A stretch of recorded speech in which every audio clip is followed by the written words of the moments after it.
திருச்செந்தூர் ஆண்டவனே வேல் முருகா, தினம் உனக்கு நன்றி சொல்வோம் மால் மருகா.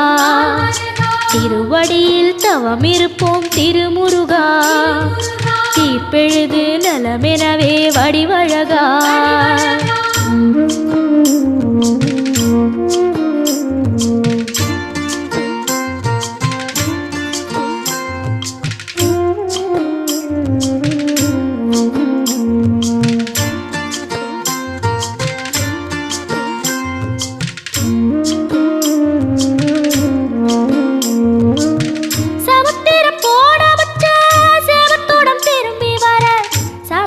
சாமி